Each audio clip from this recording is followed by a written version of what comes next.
સતરાજીત હતો ને એ બહુ પ્રભાવી હતો.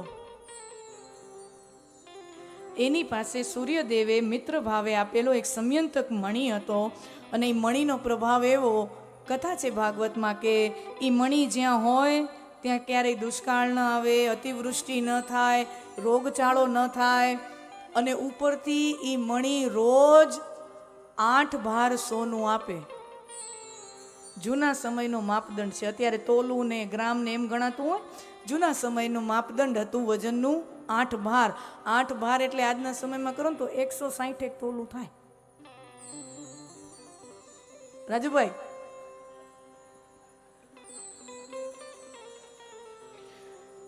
$161 તોલા જેટલું થાય. એટલું સોનું ઈ મણિ રોજ એના ધણીને આપે. અમુક બહેનોની તો ભવું આમ ઊંચું થઈ ગયું.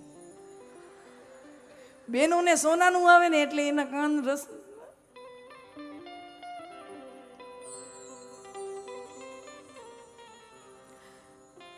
कहने का तात्पर्य है कि उससे जाहो मणि ज्યાં હોય ને ત્યાં જાહો જલાલી રહે, સમૃદ્ધિ અપાર હોય. તો ભગવાને જોયું એટલે કહેવાનો તાત્પર્ય કે સતરાજીત પાસે આટલી સંપત્તિ હતી અને ઓમે દ્વારિકાધીશ જેવા સામે પડવું હોય તો સામે કાંઈ માણસે નબળો સબળો તો હોય જ નહીં ને. એમાંય કાંક હોય તો જ પછી એનામાં કાંઈક હોય તો જ હિંમત કરી શકે ને મેં શ્રી કૃષ્ણ કા વિરોધ કરું. નબળા માણાની તો હિંમત ચાલે? સતરાજીત એવો પ્રભાવી વ્યક્તિ છે, સંપત્તિવાન વ્યક્તિ છે, કૃષ્ણ વિરોધી છે. હવે વાત એવી થાય છે, ટૂંકમાં કહું તો, કે એક વખત ભગવાન યાદવોની સભા બોલાવે છે દ્વારિકાના મહેલમાં અને સમાજના મોટા મોટા અગ્રણીઓ છે, બધા મંત્રીઓ છે ને એટલા બધા સારા સારા અગ્રણી શ્રેષ્ઠીઓ છે. એની વચ્ચે દ્વારકાધીશ રાજમહેલમાં સતરાજીતને પ્રસ્તાવ મૂકે છે કે સતરાજીત, સમયંતક મણિના પ્રભાવે તમારી પાસે 70 પેઢી સુધી ખૂટે નહીં એવી સંપત્તિ થઈ ગઈ છે. હવે આ સંપત્તિનો લાભ તમે તમારા સુધી સીમિત ન રાખો અને ઈ મણીને તમે દ્વારિકાની રાજ તિજોરીમાં જો જમા કરાવી દો, રાજ ખજાનામાં જમા કરાવી દો, તો એનો લાભ દ્વારિકાની સમસ્ત પ્રજાને મળે. લોકહિત માટે, પ્રજાહિત માટે ભગવાને આવો પ્રસ્તાવ જાહેરમાં મૂક્યો કે તમારી 7 નહીં 70 પેઢીનું હચવાઈ ગયું છે, હવે પ્રજાનું કલ્યાણ કરો. સતરાજીત જાહેરમાં માંગવામાં આવ્યું ને એટલે સતરાજીત ના ન પાડી શક્યો. ઘણીવાર એવું થાય, જાહેરમાં માંગવામાં આવે ને તો વ્યક્તિ ના ન પાડી શકે, પણ એના હાવભાવથી ખબર પડી જાય.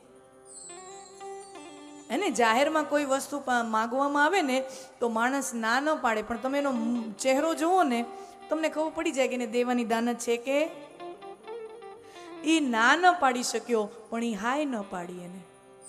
એટલે ભગવાન સમજી ગયા કે આની દેવાની દાનત નથી. દેવાની દાનત હોય તો ઉમળકા ભેર એનું સ્વાગત ન કરી લે.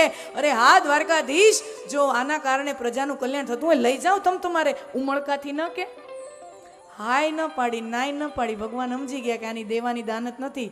અને દાનનો નિયમ છે, દેવાવાળાની દાનત ન હોય તો એની પાસેથી દાન લેવું એ પાપ છે, ન લેવાય.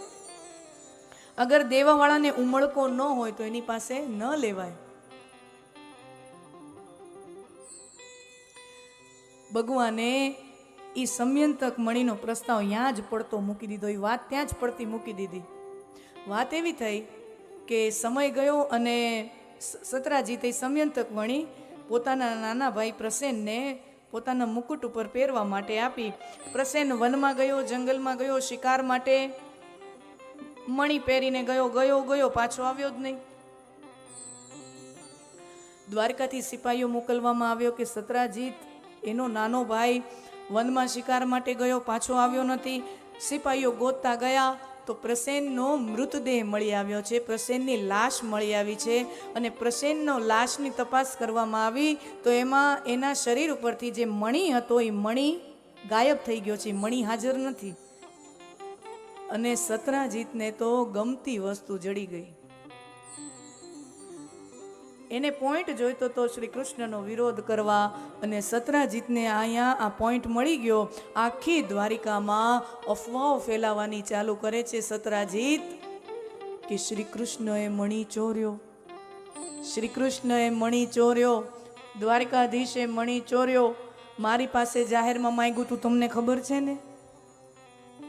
અબ દેખો सत्राजीत क्या बातें फैला रहा है समाज में. मारी पासे जाहिर में मांग्યું તું, તમે હતા કે નહીં? હા. પછી વાત પડતી ત્યારે મુકાઈ ગઈ, પણ મેં મણી નું આપ્યું ને સીધી રીતે, તો એને મારા નાના ભાઈને મારીને મણી ચોરી લીધો.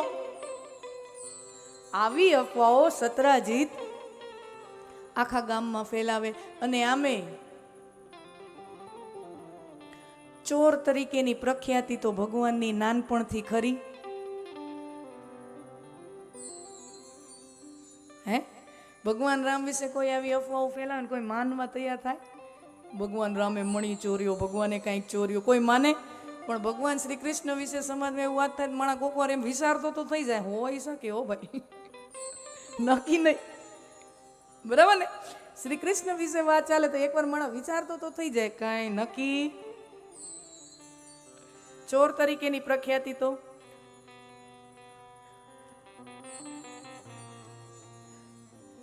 દ્વારિકાના ચોરે ને ચોટે આ અફવાઓ ફેલાવા માંડી. દ્વારકાધીશ વિશે નિંદાઓ થવા માંડી. દ્વારકાધીશે મણી ચોર્યો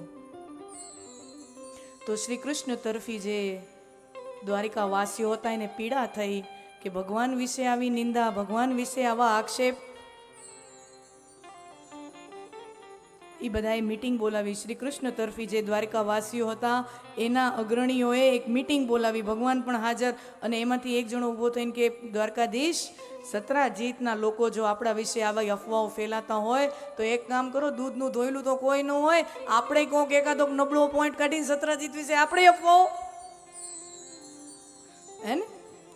અભી રાજકારણમાં દૂધનું ધોયેલું તો કાંઈક ને કાંઈક તો મળી જ આવે ને. તમારે કોઈ વિશે કાંઈક કાર્યક્રમ કરવો હોય તો કાંઈક ને કાંઈક પોઈન્ટ તો જડી જ આવે. એ આપણા વિશે અફવાઓ ફેલાવે છે તો આપણે કાર્યક્રમ કરીએ અફવાઓનો.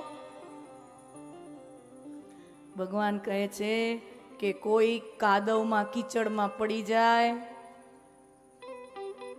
તો આપણે એના સ્તરે ન પડી જવાય.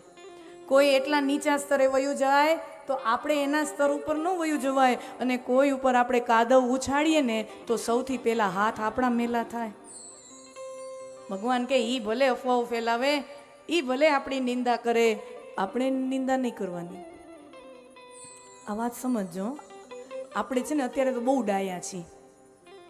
આ સાંભળીને ત્યાં આપણે બહુ ડાયા હોય. હા, આવી અફવાઓ કંઈક ફેલાવાય, આવી નિંદાઓ કરાય, અંદર ઝાંક કે દેખો તો પતા ચલે હમ ભી.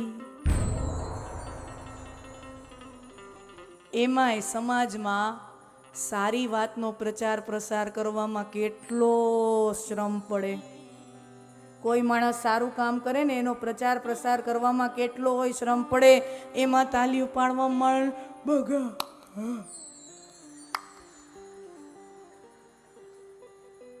હોય કે નહીં? કોઈ માણસ સારું કામ કરે ને એમાં તાલી પાડવામાં તમને રસ ન આવે, પણ કોઈનાથી કાંક ચૂકાઈ ગયું, કોઈનાથી કાંઈ ભૂલ થઈ ગઈ કે કોઈનાથી કાંઈ અપરાધ થઈ ગયો, પછી જુઓ આખી સમાજને જે રસ પડે, જોઈએ છીએ, પછી જુઓ આખી સમાજને જે એમાં રસ પડે.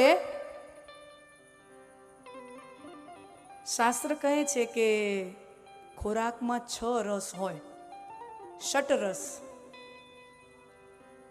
ખોરાકના 6 રસ હોય, ખાટું, ખારું, તીખું, મોળું, ગળ્યું, કડવું, આમ કરીને ખોરાકના 6 રસ હોય.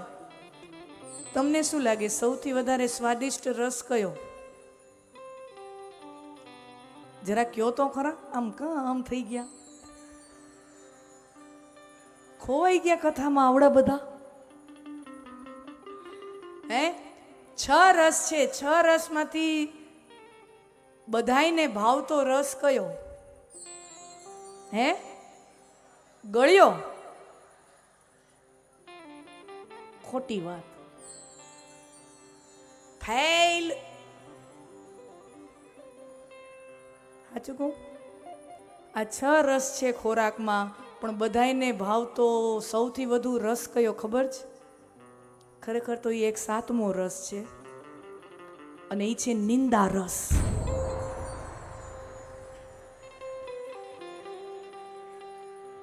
એ એક 7મો રસ છે, અને એ છે નિંદા રસ. બધાયને ભાવે ભાવે ભાવે ને ભાવે.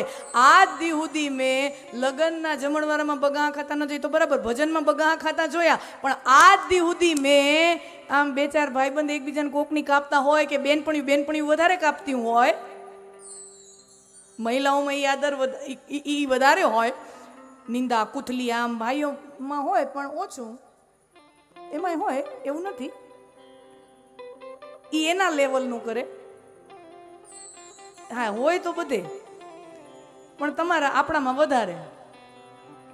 આજ દી સુધી મેં બધાને કથામાં બગાહા ખાતા જોયા, ભજનમાં બગાહા ખાતા જોયા, સન્માન થતા હોય ત્યારે બગાહા ખાતા જોયા, પણ આજ દી સુધી 2-4 બેનપણીઓ તમે આમ ભેગી થઈને કોકની નિંદા કુથલી કરતી હોય, તમે જોજો એકને બગાહું ન આવે. જોયું? હજી કેને, હજી કેને, વાં દૂધ ઉભરાતું હોય તો ભલે ઉભરાય, હજી કેને, હજી કેને.